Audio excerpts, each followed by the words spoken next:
Hey guys, what is up? Welcome back to my Robinhood portfolio. Hope you guys are having a great Labor Day weekend.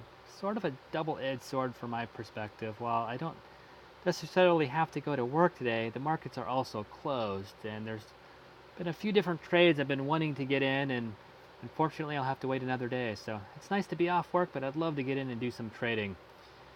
And since the trading day is down, I thought I'd do a little bit different video today. I may do a little bit more of this moving forward as well. I kind of want to talk about my overall investing strategy. So as a lot of you know from my prior videos, I'm a new investor, a neophyte investor, if you will. I'm not completely sophisticated in the investing arena. There's still a lot I have to learn. I think there's a lot everybody has to learn, but especially for me being a new investor. That's kind of why I've been posting these videos, to kind of collaborate and form a community of investors who are new and have different ideas about stock picks and just kind of advice jumping into a market as a new investor. What I want to focus today is about dividends. So I've been jumping into the market, buying individual stock securities, bond funds, kind of focusing on dividends. So I kind of wanted to talk about dividends, what my strategy is, and why I focused on that strategy. So a dividend is simply a distribution of a company's earnings decided by the board of directors, and it's typically a cash payment, although I think in rare instances there's some stock payments, some other property payments as well. But for the most part, it's cash payments.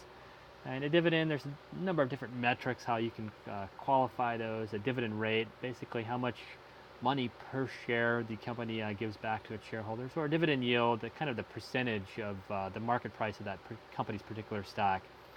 So a little bit of different way of looking at the same thing, essentially, the kind of focus on dividends. And the companies, there's a number of different companies that give dividends. Typically, they're larger companies, well-established companies. The newer companies, especially like biotech and technology companies, I've noticed, don't really give dividends. And I think that's probably because they're trying to invest in the company rather than giving that profit back to the shareholder. So they're trying to grow the company in its infancy, and they need that extra capital to grow the company.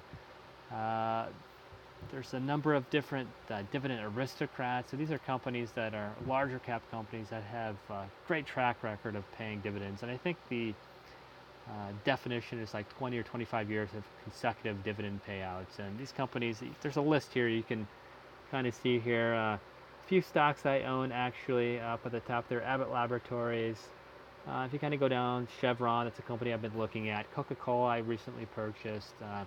AT&T, like I said, Cisco, T. Rowe Price, 3M. So a lot of large cap companies, well-established companies go into the dividend aristocrats. And like I mentioned earlier, there's a number of different ways to kind of jumping in and getting the rewards of dividend investing.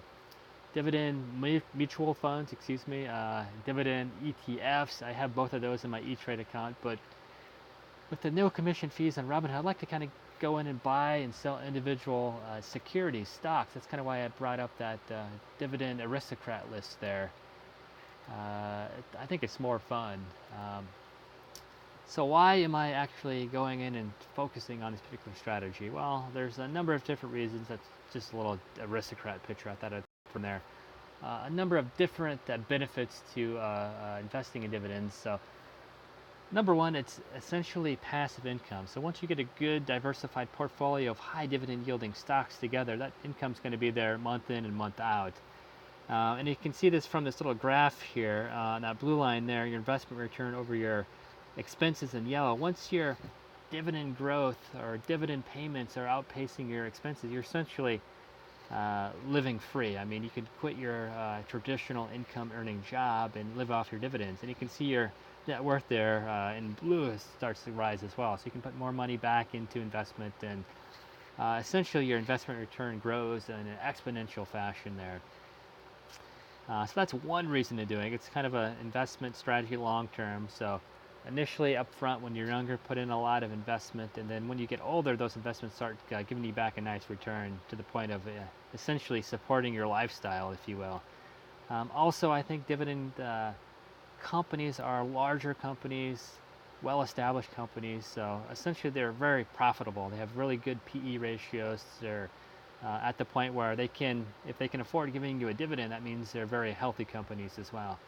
Again, that doesn't hold true for all companies, and more well-established investors may disagree with that sentiment, but I think companies with high dividend yields are great companies that have a long-term potential. And Warren Buffett, he owns quite a few of these companies like Coca-Cola, Wells Fargo, IBM, Walmart, American Express, and essentially his strategy is buying good companies and essentially holding them forever. You forget about them. And with that passive income, you can do that with these dividend companies. Also, it's kind of a hedge against the market because a lot of these dividend yielding companies, especially the dividend yielding aristocrat companies, they have very low volatility. Their market price doesn't jump up and down quite as much as other companies. So you can kind of hedge against the market. And even if the market does go down and you lose a lot in capital equity, you're still going to get a dividend payout.